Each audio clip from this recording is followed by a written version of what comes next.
Em saudação aos Jogos Paralímpicos de Tóquio de 2021, esse é o quarto episódio de 10 da série Hack News. Hoje a gente vai falar sobre lutas, desde a posição ortostática predominante até as lutas de solo. A gente vai começar fazendo uma distinção entre lutas, artes marciais e esportes de combate. A palavra lutas está associada à sobrevivência. O homem primitivo lutava para se defender e caçar. Ele passou a atacar os seus inimigos por alimentos e tinha disputas tribais por territórios e recursos materiais. Quando ele começou a se organizar militarmente, buscando o acúmulo de riquezas, surgem as primeiras artes marciais. O termo vem do deus da guerra, Marte, que era a versão romana do deus Ares da mitologia grega. Elas surgem como uma forma de democratizar esse conhecimento e essas técnicas para um exército todo. E o objetivo era desarmar e derrotar oponentes que normalmente usavam armadura e tinham armas brancas, tendo a máxima eficiência letal com ou sem o uso de armas. Com o aumento da eficiência das armas de fogo, esses sistemas de artes marciais começam a perder a sua função bélica, a sua marcialidade. E aí a gente vê a formação dos esportes de luta ou esportes de combate, que vão se voltar mais para a educação e o condicionamento físico, e também para o aspecto mais competitivo, da busca por medalhas, do estabelecimento de regras, do estabelecimento de categorias de peso, de graduações por anos de experiência ou por habilidade, como as faixas, por exemplo, da criação das federações esportivas, buscando regulamentar essa competição e garantir condições de igualdade para todos os participantes. A gente vai começar falando das lutas de posição ortostática predominante, ou lutadas de pé. O boxe vem do verbo em inglês boxing, ou to box, que significa golpear. As primeiras referências a uma disputa com punhos fechados vêm de uma placa de pedra na Mesopotâmia em 5000 a.C. Os sumérios também já se socavam em 3000 a.C. E no Egito a gente tem referências a formas de pugilismo rudimentares em 2000 a.C. Os gregos incorporaram o boxe em suas Olimpíadas em 668 a.C. Os lutadores protegiam suas mãos com tiras de couro bovino. Em 286 a.C., os gladiadores usavam luvas recheadas de metal e podem ser considerados os primeiros lutadores profissionais. Apesar de eles serem escravos, autores de crimes graves e prisioneiros de guerra, eles viajavam para lutar por suas vidas em diversas arenas em todo o Império Romano e recebiam treinamento, alimentação e cuidados médicos em escolas especializadas. E dependendo do seu desempenho, eles poderiam até conquistar a sua liberdade. Com o declínio do Império Romano, o boxe perdeu relevância e foi ressurgir apenas na Inglaterra, no século 17 e 18, quando a burguesia regulamentou a prática do esporte, introduzindo as luvas, diminuindo a violência da prática e organizando lutas pagas, que aumentaram a popularidade do esporte. O boxe permite apenas a utilização dos punhos para atingir o adversário, objetivando o nocaute. Embora as decisões por árbitros e os nocautes técnicos sejam mais frequentes, enquanto os nocautes onde o lutador perde a consciência sejam mais raros.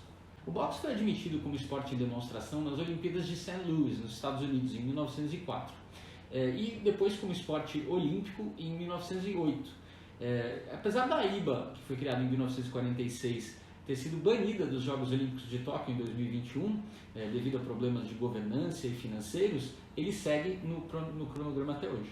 O ringue de boxe certificado pela IBA para competições oficiais é de 7.8 por 7.8 com 1 metro de altura, com área de combate de 6.1 por 6.1 dentro das cordas e postes de segurança, com 85 centímetros de área de escape. Enquanto a visão ocidental sobre essas artes marciais enxerga o corpo e a mente como coisas a serem desenvolvidas separadamente, através da educação física ou da inteligência emocional, a perspectiva oriental é de que elas seriam um estilo de vida que integra mente, corpo e espírito. Mais ou menos como os ensinamentos e lições do Sr. Miyagi. O karatê está em tudo que fazemos. Kara significa vazio, né, que pode ter uma conotação como esvaziar a mente, a alma e o coração das impuridades do mundo terreno. Te significa mão e às vezes a gente vê a terminação do, que seria o caminho para a iluminação, que atribui esses aspectos mais filosóficos da prática. A palavra toda significaria algo como a arte marcial da mão vazia ou da mão desarmada. O karatê surgiu no século XVII em Okinawa, no sul do Japão, em uma época em que as armas eram proibidas à população para evitar revoltas posteriores à liberação da província do domínio chinês. Essa arte marcial desarmada foi desenvolvida então como uma forma de autodefesa do povo contra assaltantes e criminosos. O estilo Shotokan tem influências de diversas artes marciais mais antigas, como o Bojutsu e o Kenpo, que é o boxe chinês, que também inspira os golpes do Ryu e do Ken do Street Fighter, além dos movimentos dos animais, como a garça do Daniel San e o louvo-a-Deus dos monges budistas Shaolin. Com a liberação do uso das armas de fogo no século XIX, o karatê passa a se focar mais nas suas vertentes esportiva, competitiva e espiritual, o Budo, uma espécie de meditação zen em movimento. Apesar da Federação Mundial de Karatê ter sido criada em 1970, as duas variações da modalidade só vieram integrar o calendário olímpico agora nos Jogos de Tóquio em 2021. A primeira delas é o kata, que é uma performance que é avaliada por 7 juízes, sem confronto. E a segunda é o kumite, que é onde um adversário tenta atingir o outro em partes específicas do corpo, tentando evitar advertências e punições. A área de competição oficial da World Karate Federation é de 8x8, com áreas de proteção de 2 metros, a partir da qual, quando um adversário ultrapassa, o combate é interrompido. E ela é formada por tatames de EVA de 20 mm que são certificados pela WKF. Taekwondo significa algo como o caminho dos pés, das mãos e do espírito, já que o Tai significa algo como pisotear, atacar ou quebrar com os pés. O Kon significa algo como atacar ou quebrar com os punhos. E o Do, novamente, é o caminho para a iluminação. O Taekwondo foi reorganizado na sua versão moderna pelo Exército da Coreia do Sul em 1955, depois da Guerra da Coreia. Eles têm influências de diversas técnicas de combate desarmado de 3 reinos que ocupavam a península do século I a.C. até 670 d.C. Do Taekyon, que era uma espécie de luta, dança, capoeira coreana, e também do Kung Fu, ou Wushu, como ele era chamado na China, que era o estilo do Bruce Lee, né?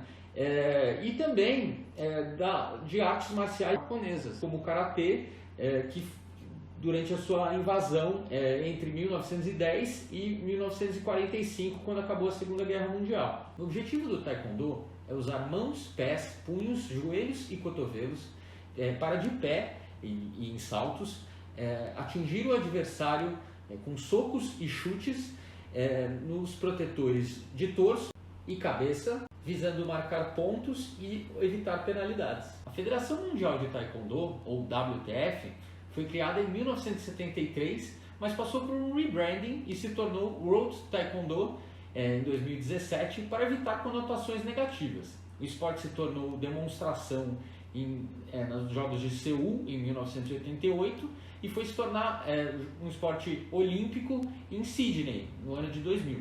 A área de competição oficial da World Taekwondo é de 8x8, circunscrita a uma área de segurança de 4 a 2 metros de largura, formada por tatames certificados pela WT de 30 mm.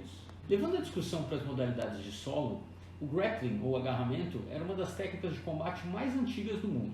Desde o Mala Yuda, que era uma espécie de wrestling indiano em 3000 a.C., até o Shuai Jiao, que era uma espécie de wrestling chinês em 2697 a.C., passando pelo Egito, que também tinha suas técnicas de luta agarrada em 2400 a.C., e também formas incipientes de sumô japonês no século II a.C.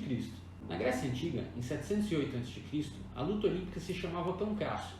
Eles lutavam dentro de um círculo de areia e não usavam qualquer tipo de roupa para que todos pudessem ver que eles não portavam armas. Eles passavam azeite de oliva no corpo, mais ou menos como acontece com a luta turca hoje em dia, o que reduzia a aderência da pegada, fazendo com que a luta fosse mais tática e menos sobre quem era maior. A prática também foi difundida no Império Romano, e acredita-se que o termo luta greco-romana tenha sido cunhado na época do imperador Napoleão Bonaparte, que teria treinado os seus exércitos nessa modalidade. A Federação Internacional de Lutas Associadas foi instituída em 1912, se unificando e mudando seu nome para United World Wrestling em 2014. Mas a modalidade já faz parte do programa olímpico desde a edição inaugural moderna, em 1896. Ela não aconteceu em 1900, mas desde 1904 ela aconteceu em todas as edições até hoje. Nas Olimpíadas, ela é dividida em duas modalidades: a luta olímpica, onde só se usam os braços e o tronco, e a luta livre, onde se usam as pernas, e que guarda pouca semelhança com os lutadores mexicanos, já que a luta livre costuma ser encenada para entretenimento, enquanto o wrestling é um esporte de combate competitivo com o objetivo de imobilizar o adversário de costas para o chão com seus ombros encostados nele. A manta olímpica certificada pela UWW para competições oficiais tem 12 por 12 metros por 60 milímetros de espessura. E a área de combate, o círculo central, tem 7 metros de diâmetro, sendo que a zona de passividade que fica em volta dela tem 1 metro, e depois disso vem a zona de proteção, a partir da qual a luta é interrompida se for ultrapassada. Já no judô, a área de competição oficial da IJF é de 14 por 14 ou 16 por 16, com área de combate de 8 por 8 ou 10 por 10, circunscrita à zona de perigo e área de segurança, sendo que são formados por tatames de espuma revestida de poliuretano de 50 mm certificados pela Federação Internacional de Judô.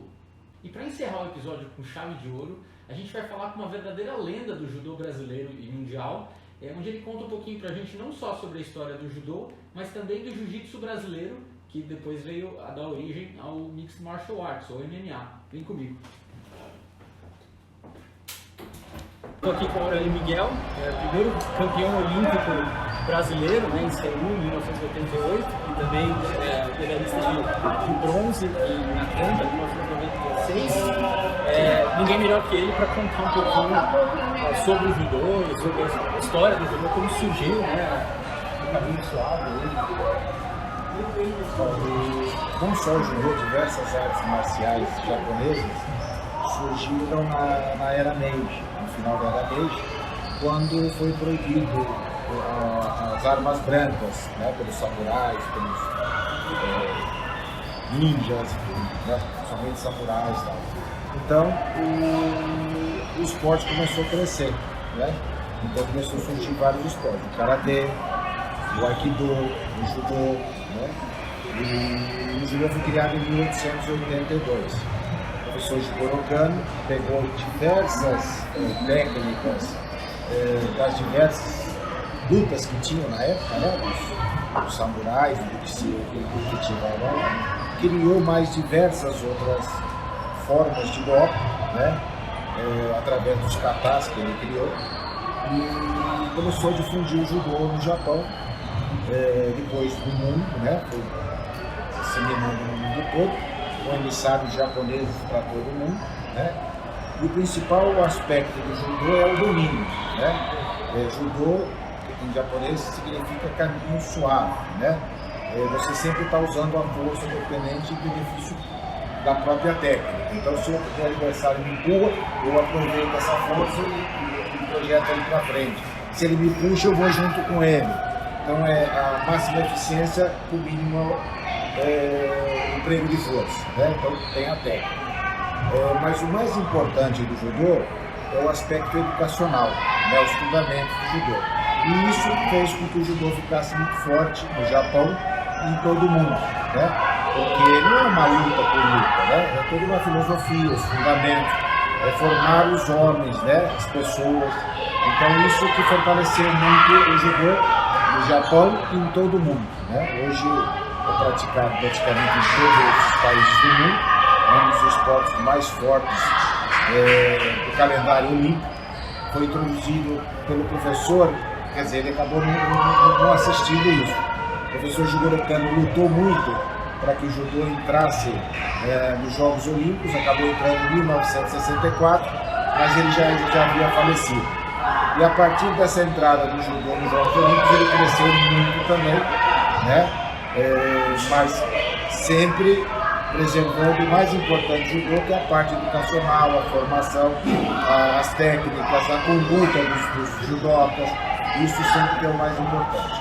No Brasil, chegou através desses emissários japoneses que saíram para o mundo para desenvolver a cultura japonesa. O judô fazia parte do esporte dentro da cultura japonesa. Veio aqui no Brasil o professor Maeda, Sensei Maeda, que se estabeleceu lá em Belém do Pará, conhecido como Conde Kono. Na época, ele começou a fazer lá os vale-tudos, lá naquela região, que tinha muito. E aí a Kodokan, que é o Instituto Kodokan fundado pelo mestre Jigoro Kano, Sensei Jigoro Kano, ele ficou sabendo e aí ele foi afastado, banido do judô. Então ele começou a ensinar a luta de chão para a família Grace, lá em Belém do Pará, que veio a se chamar Jiu-Jitsu e hoje é o Brasília Jiu-Jitsu, né? Não tem nada a ver com Jiu-Jitsu, que aí era a luta que era da época dos samurais, né? Das artes marciais. Então, e aí começou a se disseminar também o Jiu-Jitsu brasileiro através da luta de Newaza, do judô. E o Jiu-Jitsu evoluiu muito, porque praticamente 90% na luta de solo e se desenvolveu muito tecnicamente, novas técnicas e evoluíram muito em relação à parte técnica do chão. Mas o judô usa ainda o tachiwaza, que é a luta em pé, e o newaza, que é a luta de solo, né? O jiu-jitsu usa também um pouco de luta de solo, mas logo já vai para o chão, então posso dizer que hoje 90%, 95% do jiu-jitsu é do solo e só o início que começa em pé. No judô, por conta da organização da Federação Internacional de Judô, principalmente dos europeus, a luta de chão se tem nas competições, se pratica nas academias, mas tem que ter objetividade. Por quê?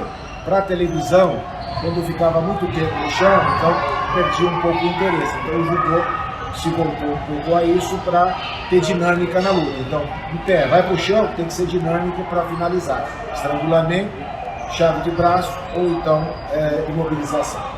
Então, dessa forma que hoje o judô no mundo está sendo desenvolvido e praticado, e a gente não pode perder as raízes, né, a essência do que o Jigoro Kano idealizou e criou, né?